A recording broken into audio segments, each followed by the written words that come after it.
How's it going, everybody? Chris Card's back through the mail. A Monday. 6 returns for your viewing pleasure today. Let's jump right to it, as we always do. First of 6 returns coming to us from the Raleigh, North Carolina area. Research Triangle region, that's where the college is. Let's see who our first return is. So everyone out there had a great weekend. Baseball started. Spring training, who cares? It was on TV, and I watched it, and I loved every second of it. We've got Mike Caldwell, 74 tops there. Let's hope he inscribed these. I certainly did bother him with lots of inscription requests. I got 74 tops, 84 tops for the sets. Always try to get extra ink on those cards. And there it is. 14-year career. 8 of those with the Brewers. Won actually 2 World Series games in the 1982 series against the Cardinals in a losing effort. Most wins as a lefty. As a Brewer. Still holds that record with 102 wins. North Carolina State University alum. Home of the Wolfpack, and of course, as everyone knows, once you are a member of the Wolfpack, you are a member for life. And there you guys go. Inscribed beautifully there. And I had an extra card there. I got this Major League debut inscription on there as well, which these look great. 2 for the set and 1 for the collection. Thank you, Mike Caldwell. Very nice return. Way to start off this week's Through the Mail Monday on a nice note. Let's move on, guys, now to return number 2. Tampa St. Pete's, our next return. Is this open already or not? No, it looks like it's just... No, it's good. It's sealed.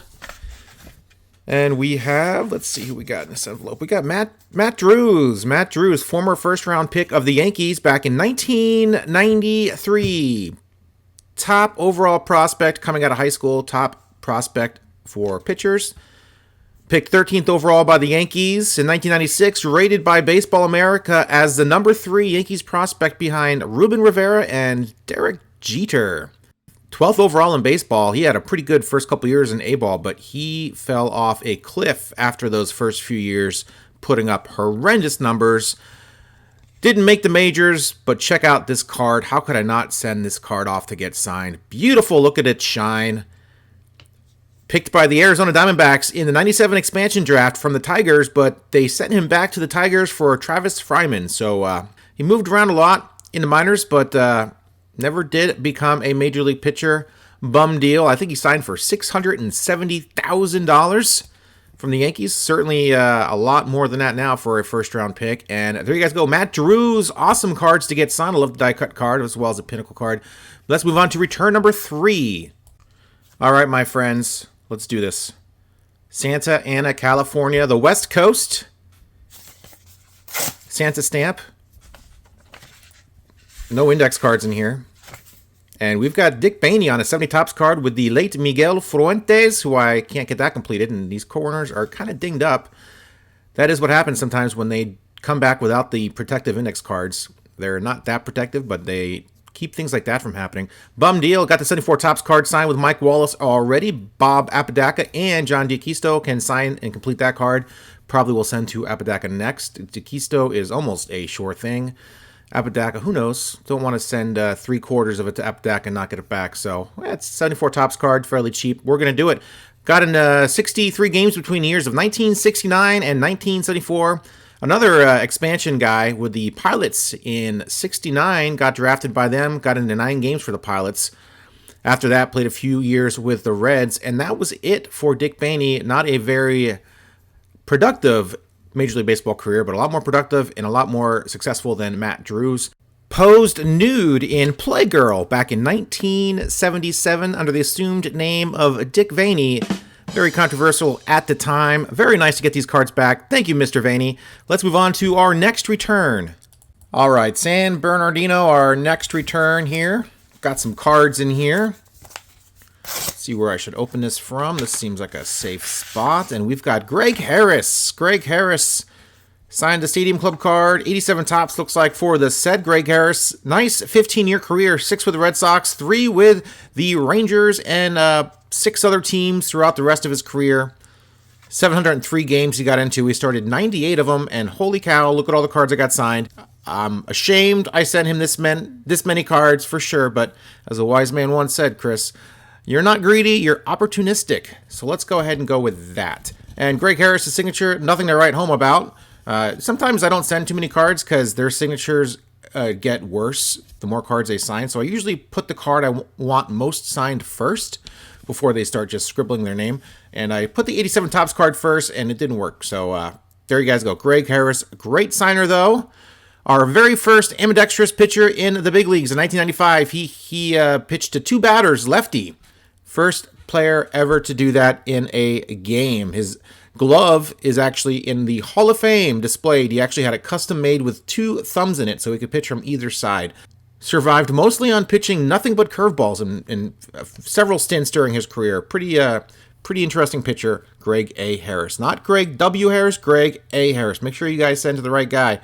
Too many Harrises out there. Let's move on, guys, to our next return. All right, my friends. Chattanooga, Tennessee, our next return of the day. Let's see who we got here.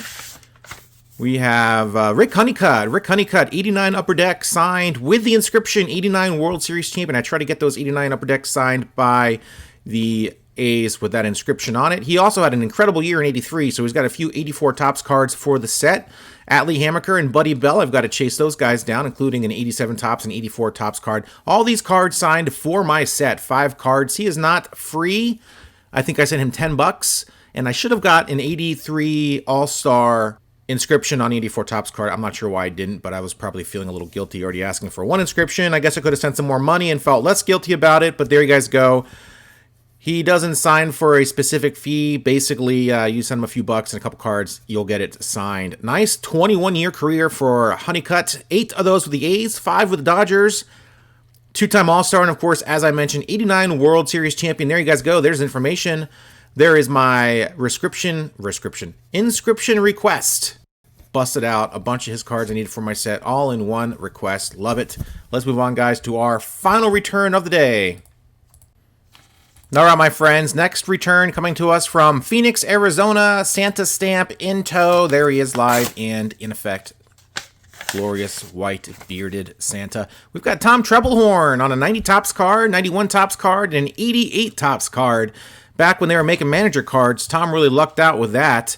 Did not make it to the big leagues as a player, originally drafted by the Angels way back in the day. But he was a major league manager from 86 to 91 with the Brewers, 1994 with the Cubs, and in my area, Kaiser Salem Volcanoes back in 08 and 2012. A Giants short season A-ball team back when Joe Panik was playing there. Adam Duvall, I remember watching. Actually, you might have missed Duvall. Duvall might have been a couple years later, actually. But there you guys go. Tom Treblehorn, now 75 years young. Hopefully, he's still in the Portland, Oregon area. This is where this was addressed, but it came back from Phoenix, Arizona. So, of course, he was also a member of the Orioles prior to becoming a minor league manager for the Salem Kaiser Volcanoes. He was waving guys home at third base as a coach for the Orioles. Some of you guys, Oriole fans, might remember them. Third base coaches and first base coaches always kind of stick out in my mind just because you see them on the field a lot. And, of course, they make lots of important decisions. So there you guys go. Tom Treblehorn getting these 3 knocked out just for fun. Nice returns today. What a haul. Check out that photo, guys. Thanks a lot for joining me. Hope everyone out there is going to have a great week. It's all mental, guys. If you think you're going to have a great week, you will have a great week. I read that somewhere once. And I had a pretty decent weekend, man. I watched 2 baseball games on Saturday, split squad Met games, and I think I watched them in just a little over 5 hours. So what do I think of the new speed up rules and the clock and all that stuff? As much as a traditionalist as I am, man, I mean, I watch every Met game. So if you can save me 30 minutes of my life a day, God bless you. Because, you know what, we're so lucky to be baseball fans because, God, the commercials are like, 2 minutes long? They're like nothing compared to football or any of the other basketball breaks or anything like that, man. 2 minutes is absolutely nothing. That's enough time to look on your phone or get up and get something to drink or do something. I don't even fast forward through commercials because half the time the MLB app screws up and it like goes to the end of the game or does something screwy and restarts. So I just sit there and watch the commercials, which aren't that bad usually. So the fact that I can save time in other areas of the game, you know, this is like the 70s all over again, man. They were they were in the box immediately in the 70s, and the games were much quicker, and now they're just screwing around and doing so much stuff over the last few years. It's just so much time.